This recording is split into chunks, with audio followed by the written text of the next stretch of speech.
guys, this is Mr. Fuller here. Welcome to another edition of the F Factor. Today we're going to talk about China. We want to review the physical features of China. What sort of physical features will you find in China? We want to talk about the population issues and what China is doing to deal with those population issues. And then we also want to quickly talk about the very interesting religion to which you'll find in China, Buddhism. Here we have a map of China, a physical features map of China. Now, when we talk about the physical features of China, we're going to talk about three particular physical features, one being the Plateau of Tibet. The Plateau of Tibet is the largest plateau in the world. It is incredibly high in terms of elevation. It's relatively flat on the top, although it can get incredibly mountainous even in some areas. The plateau experiences highlands-type climate conditions, highlands vegetation, and you're not going to find a large density of population within a plateau region.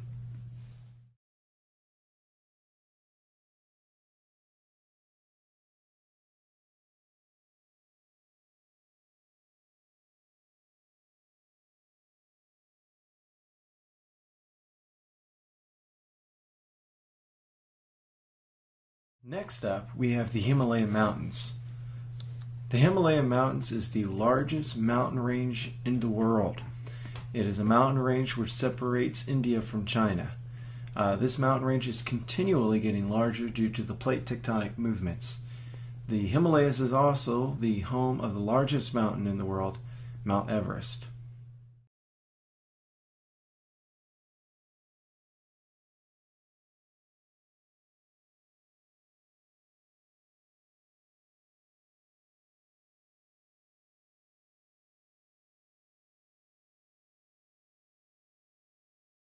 Finally, we have in the north the Gobi Desert.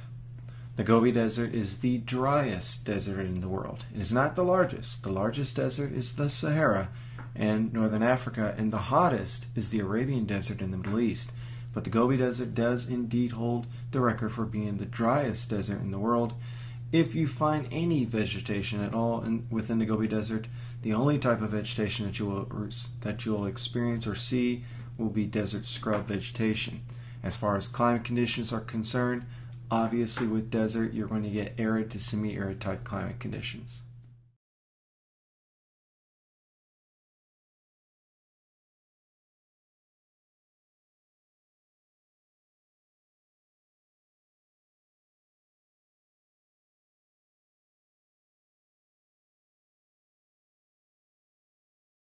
China is the most populated country in the world. With 1.3 billion people in that country, the population of China is just a little over 4 times the amount of the United States. 4 times the amount of people here in the United States. However, when we talk about the population of China, and we talk about how big it is, we have to also understand that that population isn't really spread out. The country of China that you see here is about approximately the same size as the continental United States.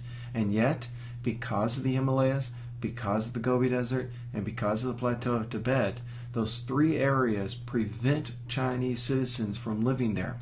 Therefore, the only area to which Chinese citizens can live in is the area that lies to the east of China, the Chinese plains. So 1.3 billion people in this country, and this large amount of population can only live in really a third of the country. The 2/3 of the country is relatively unlivable land.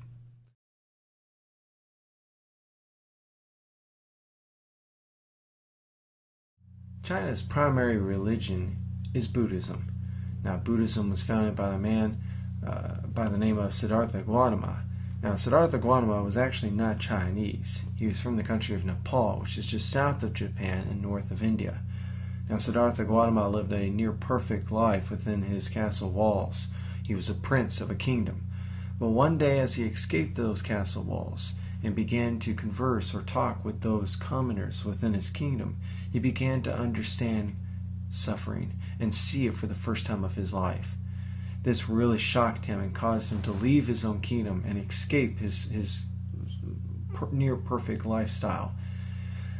Siddhartha Gautama escaped to the Plateau of Tibet, where he voluntarily, forced himself to suffer. He committed to starvation.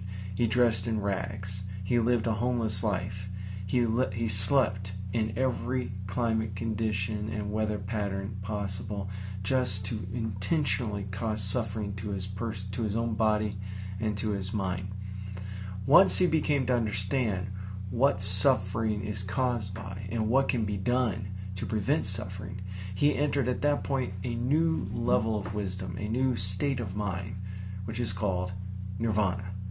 Now, Siddhartha Gautama, reaching this new state of wisdom at this point, became a person who was enlightened. And an enlightened one is called the Buddha. Now, there have been several Buddhas since Siddhartha Gautama, but Siddhartha Gautama is the Buddha. Many people who practice Buddhism are never able to actually follow the steps 100% to which Siddhartha Gautama took. But those who do follow his steps and understand the reason and the cause of suffering can then too reach nirvana.